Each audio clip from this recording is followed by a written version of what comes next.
C'est l'émission qui fait parler tout le monde en ce moment. Vous avez sûrement dû voir passer cette émission Love is Blind France. Mais à votre avis, est-ce une vraie expérience ou seulement une mise en scène? Aujourd'hui, au-delà d'analyser les couples qui se sont formés dans l'émission, nous allons surtout répondre à cette question. Est-ce une émission qui vaut réellement le coup ou seulement un coup de pub pour les candidats? Mais avant de débattre et de commencer sur ce sujet, je lance le générique.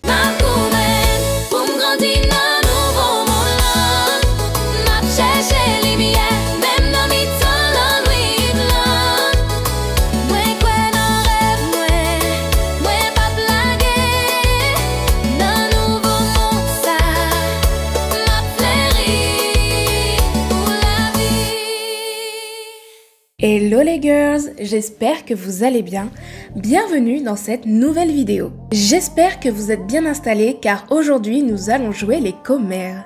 Le but de cette vidéo va être d'analyser les couples qui se sont formés et surtout de voir si cette émission vaut réellement le coup.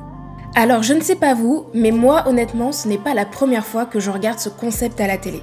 La toute première fois que je l'ai regardé, c'était Love is Blind, tout court. Donc l'émission faite aux US, que j'avais trouvé pour le coup vraiment sympa à regarder. Ce que j'aimais surtout dans ce concept, c'était le fait de rencontrer des gens à l'aveugle et de voir si l'amour pouvait dépasser l'aspect physique. Ce qui est littéralement tout le concept de cette émission.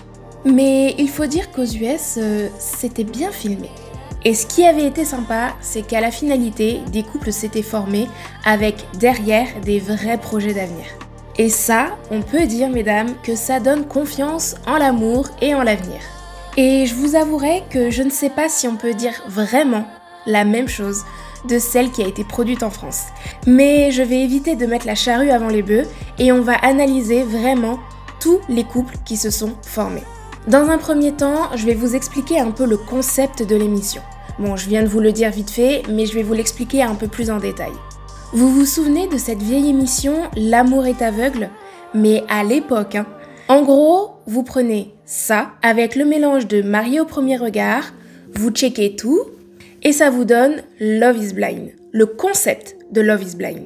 Donc pour faire simple, c'est plusieurs célibataires, hommes et femmes, qui vont se rencontrer dans des capsules à l'aveugle où ils vont devoir apprendre à se connaître, discuter, connaître leur goût, connaître leur passion, leur vie, etc., etc. Ils vont donc, dans ces capsules, créer du lien. Et c'est là que l'homme ou la femme, peu importe, on s'en fout, va demander l'un à l'autre si il veut l'épouser.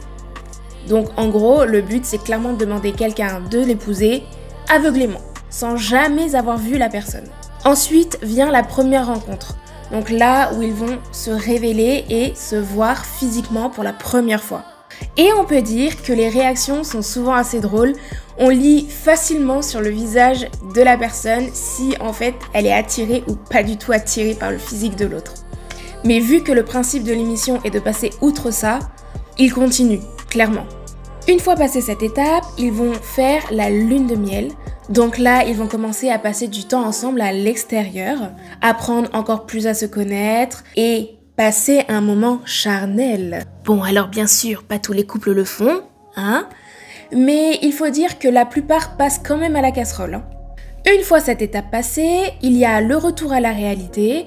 Donc là, ils emménagent tous les deux dans un appartement pendant 1 à 2 semaines, je crois que c'est ça. Peut-être plus, mais je crois que c'est ça. Et là, du coup, retour à la réalité, téléphone, famille, amis, boulot, la totale, et ils vont devoir voir s'ils sont assez compatibles pour la vie de tous les jours. Et clairement, c'est le passage le plus difficile dans cette émission. En même temps, bien sûr, il y a les petits préparatifs du mariage, choix de robe, choix de costume, etc., etc. En vrai, je ne sais pas s'ils choisissent absolument tout. Je suppose que oui. Mais nous, les passages que l'on voit dans l'émission, c'est seulement l'essayage de la robe et l'essayage des costumes. Et enfin, pour finir tout ça, il y a donc la cérémonie où ils sont censés se dire oui ou non, donc voir s'ils vont continuer ensemble ou pas. Donc voilà, là en gros, je vous ai résumé en quelques minutes comment se passe l'émission, le déroulement de l'émission. Maintenant que vous avez une vision d'ensemble de comment ça se passe, nous allons parler potin. Non, nous allons être des commères. Des sacrés commères. Et comment vous dire qu'il y en a des choses à dire? Ça va être salé. Mais vous allez surtout voir qu'en fait, il y a certains signes qui étaient déjà présents qui fait que c'était sûr et certain que ça ne marcherait pas entre eux. Donc c'est parti, on y va. Bon, alors déjà, on va commencer tout en douceur. Je vais pas trop vous brusquer dès le début. Du coup, nous allons parler de Alex et Chloé. Alors clairement, pour moi, c'est l'un des couples les plus mignons qui se sont formés. Mais il y avait quand même un petit bémol dans cette relation. Déjà, parlons de Chloé, qui clairement, c'est un bonbon, cette fille. Elle est tellement mignonne, tellement douce, tellement attachante. Vraiment, on a envie de la prendre dans nos bras et de la serrer fort tellement elle est chou. Elle, on a pu voir directement qu'elle a eu un vrai coup de cœur pour Alexandre. Que ce soit psychologiquement et que ce soit physiquement. Elle a eu vraiment un vrai coup de cœur. Ça s'est vraiment ressenti. Elle s'est battue pour son couple, elle a tout donné et j'ai même envie de dire qu'elle a beaucoup trop donné. Au début, je pensais vraiment qu'ils étaient sur la même longueur d'onde, mais malheureusement, lors de la lune de miel, c'est là que les choses ont commencé à se voir. On a vu un Alexandre qui a commencé à prendre des distances, à être un peu froid. Ça a été les premiers signes qui font que malheureusement, c'était sûr que ça ne finirait pas bien. Enfin, quand je veux dire pas bien, que en gros, ça finirait quoi. On sent que c'est un garçon qui a énormément besoin d'indépendance, qui a besoin de sa liberté et qui s'est senti, je pense, enfermé lors de cette relation parce que Chloé lui a donné tellement d'un coup, tellement d'amour, tellement d'attention qu'il n'a pas su prendre toutes ces émotions-là et en faire une force. Au contraire, il s'est senti enfermé, étouffé et il a eu l'impression qu'on allait lui couper les ailes. Et ça, malheureusement, c'est vraiment un problème dans un couple parce qu'on est censé construire à deux et pas seulement chacun de son côté. Et d'ailleurs, dans le dernier épisode des retrouvailles, Chloé le dit elle-même qu'elle a beaucoup donné et que finalement, elle n'a pas eu énormément en retour. De ce qu'on a pu voir, en fait, elle devait absolument tout offrir, tout sacrifier, pendant que lui n'était pas prêt à faire des concessions pour que sa relation de couple fonctionne. On voit à la fin qu'ils finissent quand même en bons termes, donc tant mieux, mais heureusement pour elle que ce soit fini, car elle mérite de trouver quelqu'un qui lui donnera autant d'amour que elle a la possibilité d'en donner. Donc mon conseil par rapport à ce genre de situation, je vous l'ai déjà dit plusieurs fois, une relation, ça se construit à deux.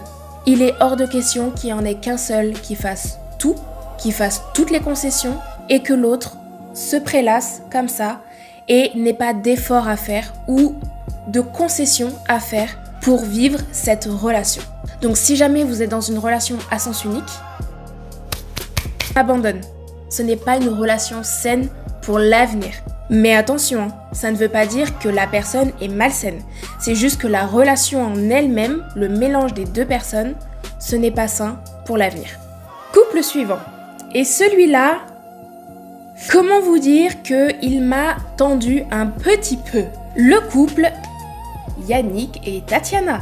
Alors comment vous dire? J'ai même pas de mots pour dire que ce couple est juste inutile. Voilà, je suis désolée de le dire comme ça, mais pour moi, ce couple est inutile. Je pense que la formation de ce couple a été créée autour de Tatiana, car clairement, c'est une femme qui a de la prestance et qui a de la personnalité et qui la voulait absolument dans l'émission. Ils sont donc tombés sur Yannick qui, quand il a entendu qu'elle était métisse, a directement jeté son dévolu sur elle. Donc comment vous dire que leurs histoires de Black Love m'a fatiguée, clairement m'a fatiguée. À croire qu'il n'y a pas de couple métis, pas de couple noir.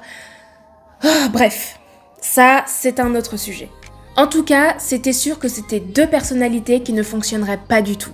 Parce que tout simplement, d'un côté, on a Tatiana, une femme indépendante avec un enfant qui jongle donc entre son business et entre sa vie personnelle, qui a une vie clairement à 100 à l'heure et qui demande d'être avec quelqu'un qui va pouvoir la suivre, la supporter dans tous les aspects de sa vie.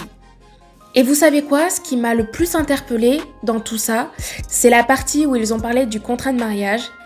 Et là, J'ai pas eu l'impression de regarder une femme indépendante, businesswoman, entrepreneur. J'ai eu l'impression d'avoir juste une femme qui attendait d'un homme qu'il puisse combler tous ses travers. Alors quand je dis tous ses travers, c'est surtout la phrase qu'elle a dite en disant « Si jamais mon business s'écroule, je veux avoir quelqu'un qui va me permettre de garder le même train de vie que j'ai à l'heure d'aujourd'hui. » Excuse-moi, pour moi, ce n'est clairement pas le mindset que doit avoir une jeune femme entrepreneur. C'est un peu comme si elle attendait seulement de trouver quelqu'un qui avait assez de bifton ou beaucoup plus de bifton qu'elle et que si jamais elle décidait de lever le pied, et bah c'est pas grave parce que de toute façon, il sera là pour combler le manque. Et je trouve que du coup, pour une femme indépendante, c'est pas un bon discours à avoir. En plus de ça, le fait qu'elle ne le laisse pas parler, qu'il ne s'écoute pas, catastrophique. Et de l'autre côté, on avait donc Yannick, un mec qui clairement pense avoir tout vu, tout connu, tout vécu. Ça se ressent dans sa manière de s'exprimer, dans sa manière d'interagir avec elle. Le mec, c'est un donneur de leçons. Je déteste ce genre de personne. Il faut arrêter de croire que tout le monde sait tout et que tout le monde a tout connu. Ce n'est pas vrai. On apprend tous les jours de tout le monde et de n'importe qui. Il suffit juste d'avoir une ouverture d'esprit un peu plus large. Et surtout, d'arrêter de se croire comme ça au-dessus de tout le monde. Et lui, clairement, dans son comportement, dans sa manière d'interagir, c'est vraiment comme ça qu'il se comporte. Et on l'a encore vu dans le dernier épisode, même si elle ne le laisse pas parler, il a une manière de parler en mode « tais-toi, je parle. Tais-toi, j'essaie de parler. » Ça a tendance à me tendre. Ça a vraiment tendance à me tendre. C'est horrible. Je ne supporte pas ce genre de personne. Mais en tout cas, c'était sûr et certain que c'était un couple qui ne fonctionnerait pas. Impossible que ça fonctionne dans des conditions comme ça. Donc finalement, on se rend compte que cette relation, elle a été basée surtout beaucoup sur le physique parce qu'ils se sont attirés physiquement. Mais au-delà de ça, il n'y avait rien. Ensuite, parlons d'un couple qui a fait pas mal polémique de par son comportement à lui. Nous allons donc parler de Jonathan et Cynthia. Alors honnêtement, venant d'elle, je n'ai pas énormément de choses à dire. Ça avait l'air d'être quelqu'un d'assez stable, proche de sa religion, qui avait une forte personnalité. Par contre, ça se ressent, elle a une forte personnalité, une forte confiance en elle, et ça, c'était juste incroyable à voir. Mais malheureusement, elle a matché avec un petit garçon qui n'était clairement pas fait pour elle. Dans les capsules, on a eu l'impression que ça pouvait matcher entre eux. Mais en réalité, lors de la révélation, ça s'est vu direct que ça ne fonctionnerait pas. Car, dommage pour lui, il était un peu petit pour elle. Et en vrai, en tant qu'homme, je peux comprendre la frustration d'avoir une femme plus grande que soi. Moi, personnellement, je sais que c'est un truc qui peut me freiner. Et c'est un truc qui m'a freinée lors de mes rencontres. Je ne pouvais pas avoir un garçon plus petit que moi. Mais là, c'était mon point de vue à moi. Là, en l'occurrence, Cynthia était largement prête à passer au-dessus de ça. Alors que de base, elle voulait quelqu'un qui était plus grand qu'elle. Mais elle était largement prête de passer au-dessus de ça parce qu'elle avait senti ce lien avec lui.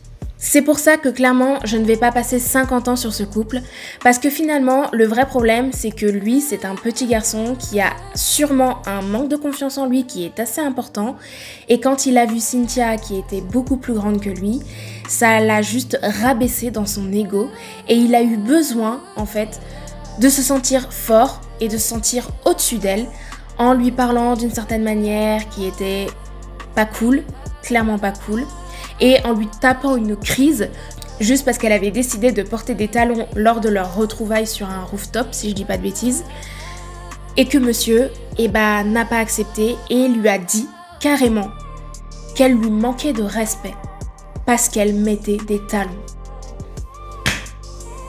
Mais que voulez-vous dire à ça? Quelle honte en tant qu'homme de rabaisser sa future femme et de lui dire « Tu es grande, tu n'as pas le droit de mettre de talons parce que tu me rabaisses. Et si tu le fais, tu me manques de respect. » Et toi, mec, tu lui manques pas de respect en lui parlant comme ça? Tu lui manques pas de respect en la rabaissant justement par rapport à sa taille? Qui est le vrai problème dans cette histoire? Je pense que vous avez la réponse. Voilà, donc en gros, c'était un couple qui n'était pas fait pour durer, c'était sûr et certain. Et ce qui était encore plus sûr et certain que ça ne fonctionnerait pas, c'est qu'on a découvert dans l'épisode des retrouvailles, à la fin, que Jonathan s'était mis en couple après leur histoire avec Alice, une autre candidate de l'émission, avec qui finalement dans les capsules, il y avait eu de vrais atomes crochus. On voit dans l'épisode qu'ils rigolent, ils se taquinent, il y a une vraie alchimie qui se crée. Et en vrai, pour le coup, moi qui n'étais pas très fan de ce personnage, quand on le voit avec cette fille, Alice, on sent vraiment qu'il est complètement différent. Alors après, je ne le connais pas, je ne sais pas en termes de personnalité qui est cette personne, mais en tout cas, à travers l'émission, quand il a dit aux autres qu'il était en couple avec cette fille-là, on sent de suite une autre aura, une autre énergie. Il était beaucoup plus serein, très amoureux, ça se voyait. Et du coup, ils avaient une relation de couple qui avait l'air vraiment d'être solide.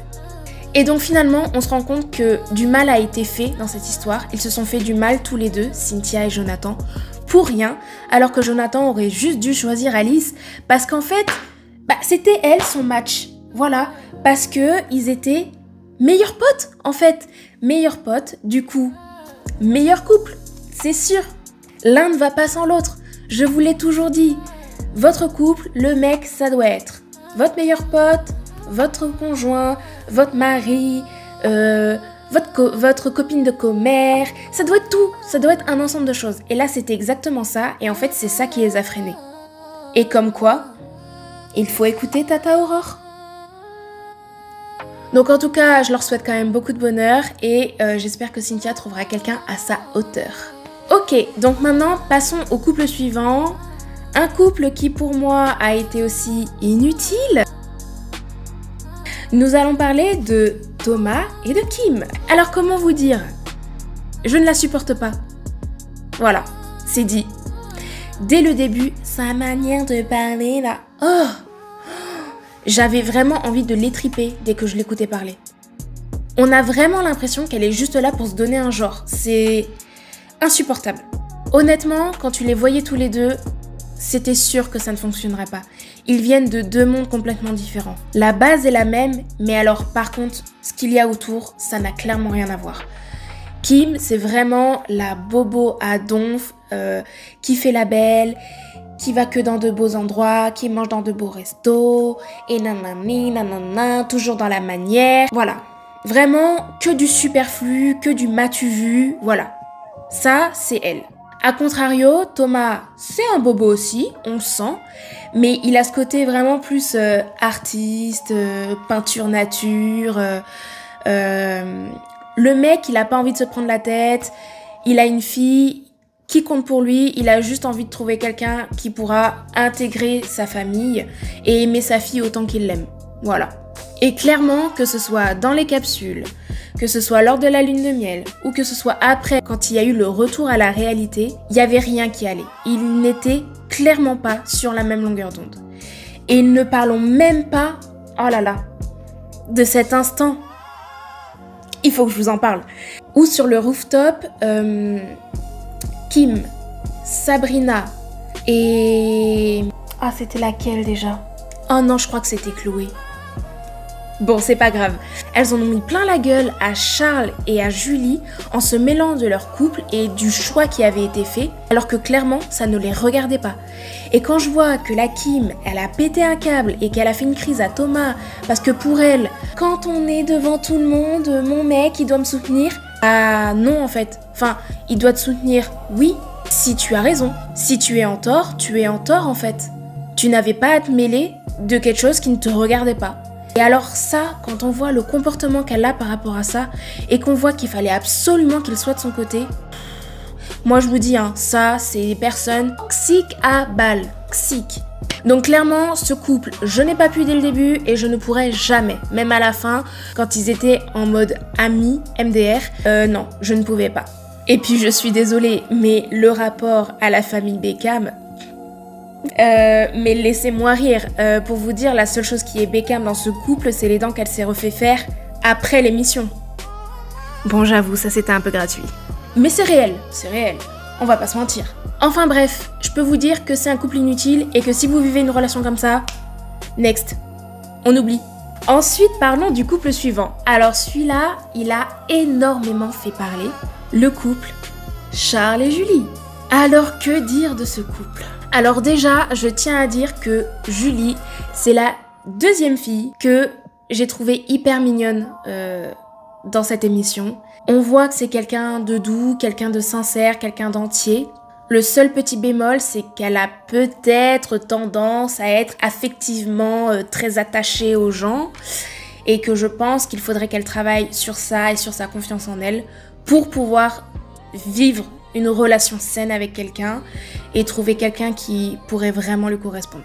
Mais par contre, l'autre là, le Charles, le court sur pattes, alors celui-là, depuis le début, je ne peux pas me voir sa teuté. Alors c'est assez drôle parce que du coup, je voyais beaucoup sur les réseaux « Oh, Charles, il est trop chou, il est trop mimes, oh, sa manière de parler, oh là là là là. » Non, non. Et en plus, c'est pas drôle, mais moi j'en ai ri quand même. Quand ils ont ouvert les portes pour se rencontrer pour la première fois, il avait un costume avec un nœud pape qui lui arrivait jusque là. Le mec, on aurait dit qu'il avait pas de cou. Alors c'est pas drôle, mais je me suis quand même foutu de sa gueule parce que c'était extrêmement drôle quand même. Mais au-delà de ça, à mon avis, à mes yeux, Charles, c'est purement le mec toxique à balle. Mais vous voyez, pas le mec toxique que tu vas forcément voir dès le début. Ça va être le mec que tu vas comprendre avec le temps que finalement, ça tique. Il y a quelque chose chez lui, une aura qu'il exprime, que je trouve vraiment malsaine en fait. Il a ce côté vraiment comme Yannick, un peu m'as-tu vu, je sais tout, je connais tout, nanani nanana, donneur de leçons. Il a vraiment ce truc-là. Et je trouve qu'en fait, il s'est servi de l'attention que pouvait lui donner Julie, de tout l'amour qu'elle avait à donner, pour tout simplement retourner ça contre elle. Honnêtement, je pense qu'il était juste là pour la fame. Juste là pour mettre en avant son entreprise, mettre en avant sa personnalité. Voilà, moi je pense que le mec il était juste venu là pour ça. Et en vrai, je suis désolée, mais quand on apprend dans le dernier épisode ce qu'il a osé faire à Julie, ça me dégoûte. Et la manière dont il le dit, ça me dégoûte encore plus. Il l'a fait passer pour une folle, alors que on connaît ce genre de mecs. Ils sont là, ils parlent calmement, ils font style de rien. Mais en vrai, c'est des pourritures. C'est des pourritures. Le mec, il a quand même osé la dégager de chez lui comme ça. Lui demander de partir. Et il ose dire, oui, c'est toi qui voulais partir. Genre. Elle quitte ses affaires, elle quitte son appart, elle quitte son chez elle pour venir chez toi. Et c'est elle qui fait tout pour partir. Bien sûr. Bien sûr, raconte-la à d'autres. Il nous prend vraiment pour des teubés, hein. Vraiment. Enfin bref, en tout cas, moi, je n'ai pas aimé ce personnage. Du début à la fin. C'est vraiment le genre de personne que dans la vie de tous les jours, je n'ai pas du tout envie de fréquenter. Qui m'horripile, vraiment, et qui n'est pas sincère. Et ça, moi, les gens pas sincères, je déteste ça. Et pour le coup, on peut dire que Sarah avait raison. Alors, parlons de Sarah, justement. Une pick-me, clairement. Une mean girl, celle-là, mon Dieu que je la déteste. Vraiment, mais ça vient du cœur, hein. Je la déteste. Je déteste ce genre de personne qui se croit aussi. Bah un peu comme ce genre de personnes, Charles, Yannick, tout ça, qui se pensent au-dessus de tout le monde, alors qu'en réalité, elle a juste un manque de confiance en elle tellement important qu'elle a besoin de rabaisser les autres pour se sentir au-dessus. Et clairement, tout au long de l'émission, elle n'a montré que ce genre de comportement. Elle était là en mode « j'ai confiance en moi, je sais qui je suis, je sais ce que je vaux ». Mais par contre, c'était la première à descendre Julie derrière, à la descendre aussi quand elles se sont revues à un moment donné dans l'émission, il me semble au moment du rooftop, là elle s'est pas gênée aussi pour la descendre gratuitement, pour la blesser gratuitement, et aussi lors des retrouvailles, lors du dernier épisode des retrouvailles, où on voit clairement Julie qui est en train d'exprimer son désarroi, sa peine, tout ça, et elle est là en mode genre je le savais, je l'avais dit. Bah arrête de faire la belle en fait. Tant mieux pour toi. Mais en réalité, tu réagis comme ça alors que ce mec-là, tu le voulais. Et en fait, tu voulais juste qu'il te choisisse. Et s'il t'avait choisi, eh ben c'est toi qui aurais vécu ce genre de situation. Donc ça, clairement, je ne peux pas. En plus, Et encore pire entre meufs. On sait à quel point c'est difficile de trouver quelqu'un, on sait à quel point on peut souffrir de l'amour, on souffre des relations en général. Comment on se soutient pas? Comment on peut ne pas se soutenir entre filles? Je comprends pas. Il y a ce besoin d'être méchante comme ça là. Bon bah du coup je suis méchante avec elle, c'est sûr. Mais c'est mérité aussi. Merde. Pardon. Mais c'est mérité aussi. Bon, en tout cas, je ne valide clairement pas ce genre de comportement. Julie, j'espère qu'elle trouvera quelqu'un à sa hauteur. Et Charles et la Sarah, et bah j'espère qu'ils trouveront quelqu'un aussi à leur hauteur, et c'est-à-dire caca. Voilà. Maintenant, on va redescendre un peu la pression parce que là, je sens que je suis à un niveau assez haut. Et on va parler du couple Vanny et Sabrina. Alors, qu'est-ce qu'on peut dire d'eux? Pour moi, les deux, je les ai trouvés très choux. Mais alors, pas du tout ensemble. Clairement, quand ils se sont matchés dans les capsules, j'ai pas compris. Pour moi, ils étaient peut-être en accord sur certaines valeurs, mais c'était un couple pour moi qui ne fonctionnerait pas.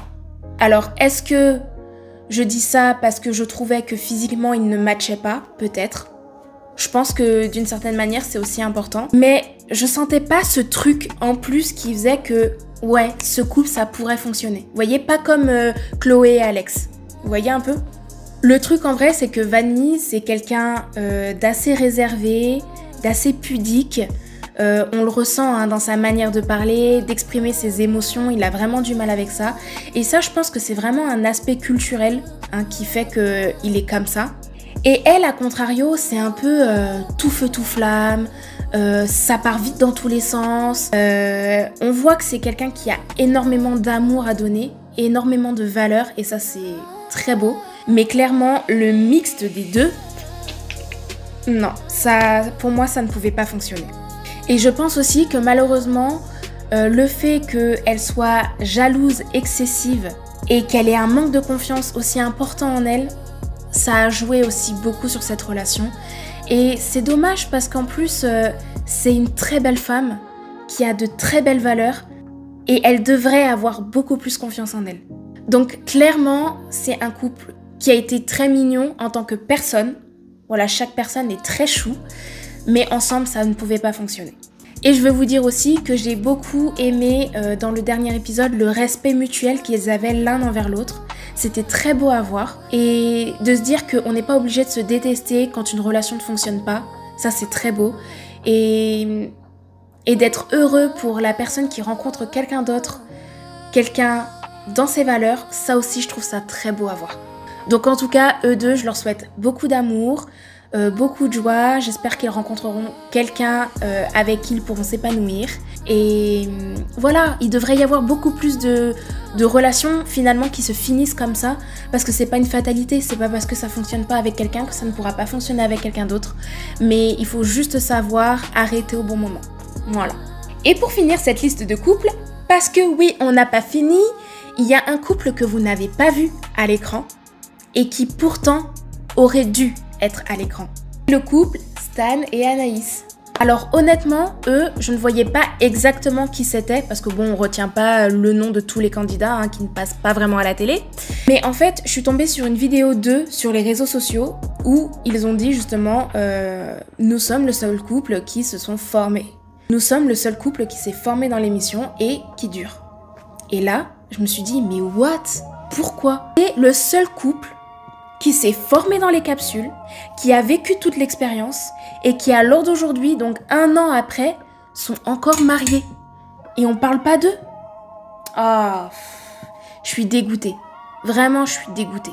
Pour moi, ils auraient vraiment dû faire partie de toute cette émission. Il y avait assez de couples drama pour laisser la place à un couple qui donne quand même un peu de bonheur, quoi. Et qui redonne un peu confiance en l'amour. Enfin, je sais pas. Ça me fatigue. En tout cas, ce qu'on peut en conclure de cette émission, c'est que c'est une grande déception. Voilà. Ils ont clairement préféré montrer des couples banals, toxiques, que de montrer un amour véritable à l'écran. Et vraiment, je trouve ça hyper dommage. Car en vrai, quand on suit ce genre d'émission, on sait très bien que tous les couples ne vont pas survivre à la fin. Mais on aimerait qu'il y en ait au moins 1 ou 2 qui survivent. En vrai, c'est pas grand chose, mais De suite, ça te redonne confiance en l'amour. Tu te dis, ah ouais, donc ça existe, ça peut m'arriver si ce n'est pas encore arrivé pour toi. Tu te dis, ok, c'est possible, l'amour est là, l'amour existe, il y a quelqu'un quelque part pour moi.